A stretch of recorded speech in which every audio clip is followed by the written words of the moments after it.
Good afternoon. On this November 19th, it's currently 2 p.m. And this video will focus on day 8 weather challenge for Tampa, which is the last forecast day. And I am quite relieved about that because I am definitely done forecasting for the city, ready to move on to Green Bay, Wisconsin, which will take place. So we have a break next week, so that starts up on November 30th and will run until the 11th. And then there's a big break after that. Okay, so let's review what happened overnight. So temperatures fell to 75 degrees, which was the observed low, which is pretty warm for an overnight low, although dew point's in the low 70s, so you can't really do much better than that. Even despite relatively clear skies and the winds. There's a bit of a wind spike right here. This is in Zulu time, actually. So 2 and 3 Z winds. Or actually, this is Eastern. Oops. I originally had it in UTC. Okay. So, okay, this is between 7 and 8 Z, so after midnight, there's a bit of a wind spike. Kind of random. So that's 10 knots right at 8 Z. That's what my forecast wind was today. Anyways, go back to the local time. So far, high temperatures have reached 83 degrees. My forecast high today is 85. Probably won't reach there, given the fact that clouds are thickening over the area as the cold front is moving its way ever so close to the region, although it's very, very slow. So yes, this is the infrared satellite. Notice the colder shadings of clouds that have moved over Tampa, indicating thicker cloud cover. Cloud base is still only 17,000 feet, but I think above that it's mostly clouds. And the winds have come out of the south, which and south-southwest, which is a bit of an ocean component to the wind. So those two factors, clouds and partial onshore flow, will prevent any sort of temperature rising for the rest of today. So any sort of rain falling through these clouds, definitely. Most of the rain activities still to the west. However, there are a few rain showers popping up over western Florida, just north of Tampa. Nothing severe. I would loop this a little more, but there's a bit of a glitch in the program, so I'm only going to loop these two images. I also have IntelliCast up, but you can see the general direction of these showers, west to east. Let's take a look at the IntelliCast.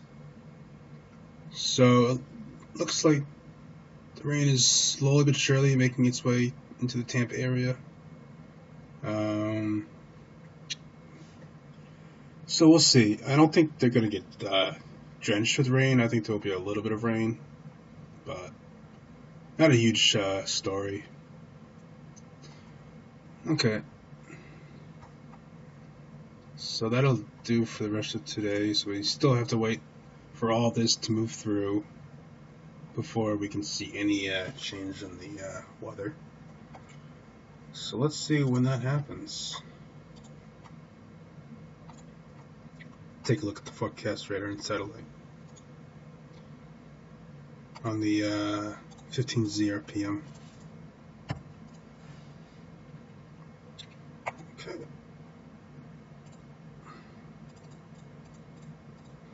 Okay, so here's 20Z, so about an hour from now or so. Definitely highlighting the clouds over the area, although it's not really picking up the rain over here. It's kind of strange. But yeah, everything's still kind of over the area. front's back here or so. And there's a few showers that linger. So we'll see. I think they'll get some rain, not a lot. It's hard to tell. I don't think this is moving directly west to east, more of a northeast movement. So this area down here might be something to watch. Okay. Okay, so here is 60, still under clouds and scattered showers. So now we're in the day 8 part of the forecast for Wxchallenge. By then the cold front has passed through, but the clouds do seem to linger, although they are breaking apart gradually. Alright, so here we are, Friday morning, 13Z. Looks like some lingering clouds for the morning hours, although they do dissipate. And then it looks like there's some afternoon clouds that build back in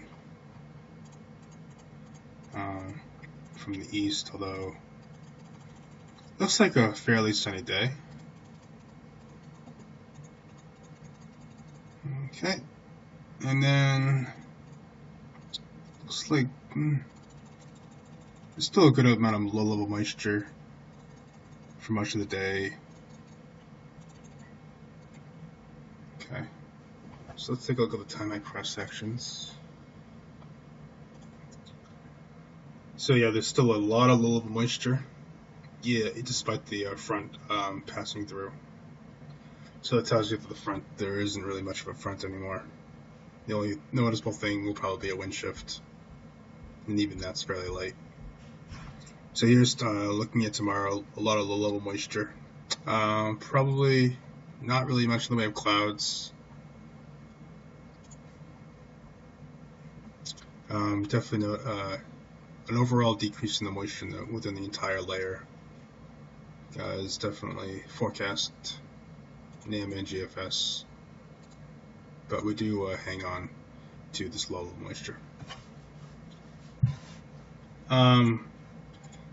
There should not be any precipitation falling, so I don't think this is much to worry about. It might just be early in the period. Oh, okay, so maybe some afternoon convection. Okay. Well, I'm not going to worry about that too much.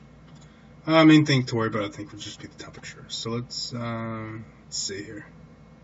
Let's take a quick look at the winds. Looks like generally a northwest flow, which it captures a good amount of land. So worry about an onshore component to the wind doesn't seem to be an issue. Alright, so let's take a look at the temperature profile. So that cold front doesn't really cool things off aloft, so I think they can warm up pretty well tomorrow.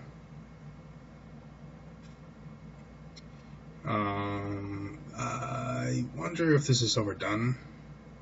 Let's see. Yeah, the NAM had them getting at about 84 degrees and kind of holding. I want to compare this to mesoanalysis. Get rid of the radar. So 925 temperatures around 21 Celsius. Okay. This is prefrontal environment. Let's take a quick look at the past 4 hours.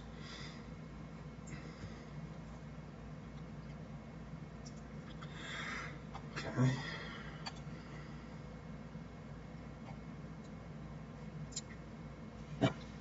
So it looks like 21 Celsius, or 20 or so. So that looks like that checks out pretty well. And then surface temperatures are in the low 80s. So it's fairly warm despite all the clouds still. Tomorrow, looks like I'm looking at the evening temperatures and they're fairly similar. So take today, add more sun, and lose the partial onshore flow. And I think we'll be able to manage warmer temperatures tomorrow afternoon, based on the fact that there is less cloud cover. Might not look like it on time at cross section temperature, but let's see. The GFS probably has some clouds, so it's hard to tell. There might be some clouds. Let's do this. Ensemble. Let's pull up this one. I'm just gonna click on some random one. Okay. I'm definitely gonna incorporate this page a lot more in my videos since it's great. Look at it. You can go all the way, but this is very easy to use. You can check out the archive very easily. This only has zeros, initializes at 0Z, so one run a day. But yeah, you can check out tons of history here. There's tons of parameters. So I'm going to focus on the infrared, so I can get an idea of what the clouds look like tomorrow. So today, this is 0Z. Unfortunately, they don't have a 12Z, so this is a little bit old. And I'm going to zoom out a little bit. Okay, so 0Z, let's bring this to the current. It's about 19Z, looks about right. And actually what I'm going to do is I'm going to get all the ensemble members up so we can compare. And times down here, so about 19Z. Alright, let's fast forward through time. Here's 6Z, so some lingering clouds, although for the most part they are departing. Looking towards tomorrow, this is getting towards the end of the run cycle.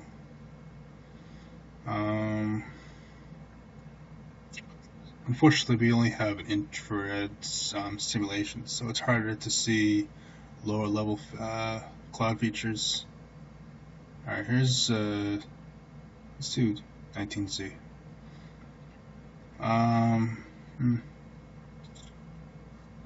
So there'll definitely be a good amount of sunshine tomorrow.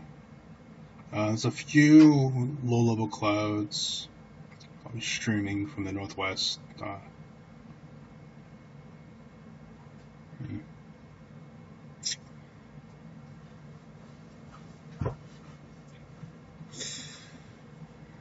I don't think those have too much impact on the high.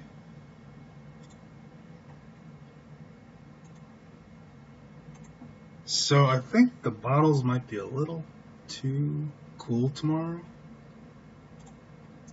I mean, it is definitely highlighting a lot of low-level moisture, but I don't see this being as a stratiform deck of clouds by any means. Especially if you get some sun early on, warm things up, get things mixing. Boundary layer mixes up to about 870 millibars tomorrow, so I don't see a low inversion forming, keeping a low thick stratus clouds. Otherwise, things will warm up pretty nicely with the sun. The sun angle down there is still pretty high, so it'll warm up fast. And with the existing warm environment, temperatures should rise pretty fast. They were doing pretty well earlier today. They rose to about 83 degrees despite occasional cloud cover. So I think this kind of cloud cover will be around tomorrow, with a more of an offshore component, northwest flow. So I think 83 is the minimum I'm going to aim for. This garbage higher level clouds, which is overcast, will not be there tomorrow, so let's see. I think they'll definitely be able to warm a couple degrees higher than 83 with the amount of sunshine. Hopefully.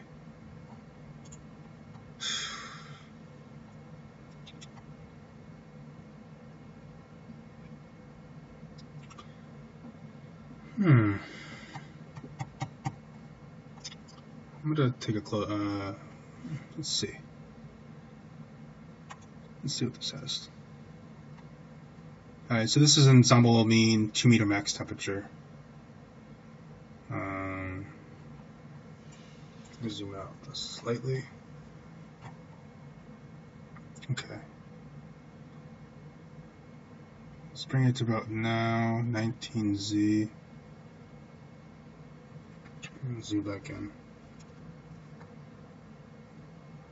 Sheesh. I don't like trying to line up these colors.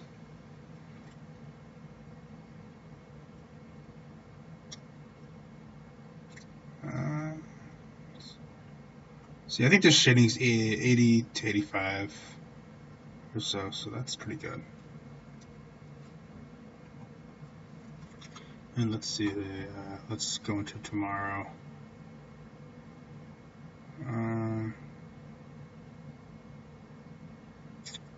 17Z, 18Z. Not a whole lot of warming. There is colder air off to the north, which will be advecting in throughout the day, which will impact highs. Still, given the sun angle and existing air mass, that's like 850 temperatures. Didn't work. Nothing's working.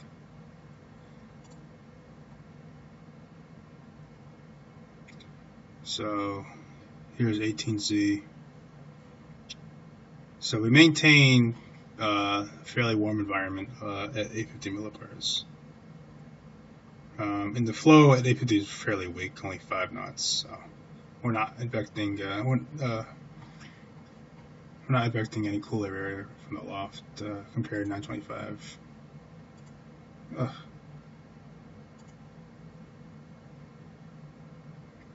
that load. Very fast loading times. This is a great site.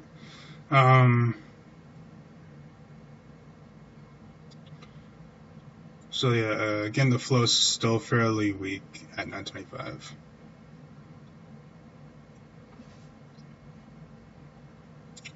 Yeah, I think the model's a little too cool.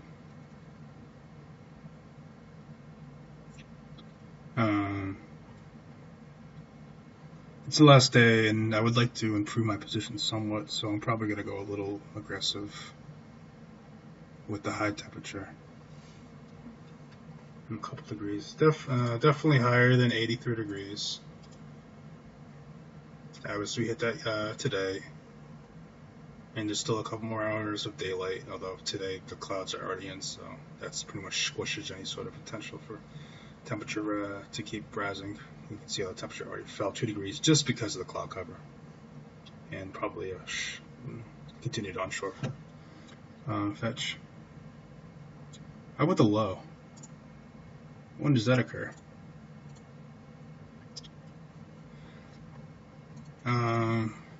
So you have two places, here or down here.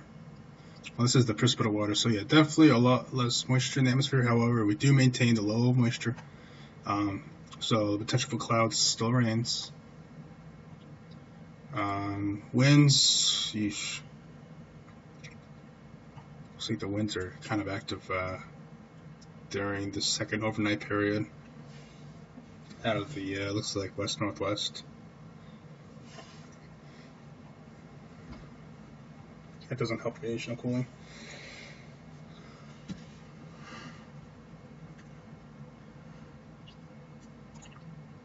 Oh, gosh.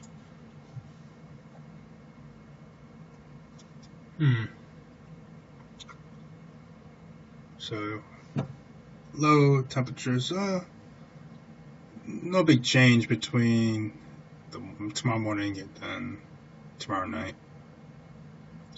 I'm assuming this is going to be a little higher. 82? Wow, okay. I think the GFS has too many clouds tomorrow.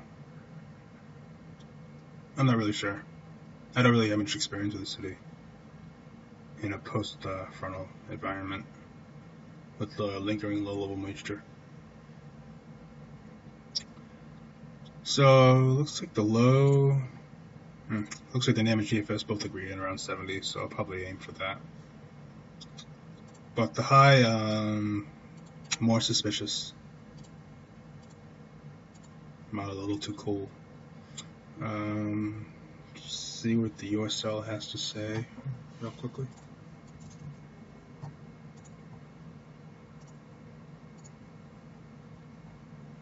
Only 82.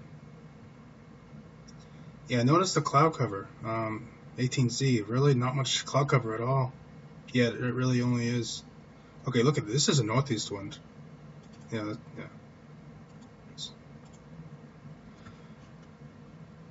Ugh. Yeah, that's offshore. With some lingering clouds in the morning, and then afternoon sunshine prevails. But it only increases it slightly. Low of 72.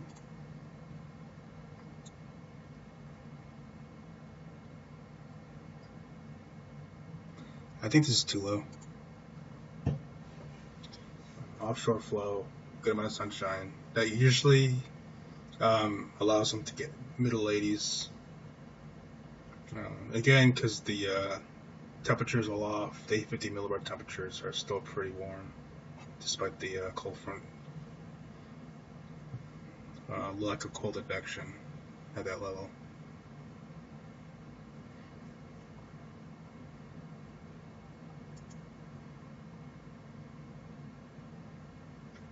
In previous days, Wxchallenge had considerably higher temperatures. And just comparing it to today, very similar 925 millibar temperatures, and then take away clouds. I really don't see how temperatures only make it to 82 or 83, where it did today, and then add a couple more hours of sunshine. Because the USL, yeah, it has pretty much full sunshine in the afternoon. So I think this is baloney. The low, looks like, yeah, the low would probably occur around here, although winds might actually be a little higher around this time, so we'll see. Maybe a little warmer in the low than models are suggesting. I mean, there's still a lot of moisture the first 60 period. And clouds probably too. And then around here, moisture is decreased. However, you do maintain a good amount of wind, between 8 and 12 knots or so. I don't know. I'm just estimating here. But yeah, radiational cooling really doesn't work too well with those kind of winds mixing, the daytime heat that built up. Yeah, it could be a windy day. Although this place doesn't seem to want to report high winds. So, I went 18 yesterday. Only ended up like 13, which kind of hurt. We'll see. Yeah, the NAM isn't as windy. I mean, the USL only has 11 knots, which is usually too low. All right. Another quick look at the radar, and then I'll wrap it up. So this is starting to move closer. This is a pretty good line of showers too. Very, very slow. So I think they'll see some rain today. Okay, I think I'll end it here.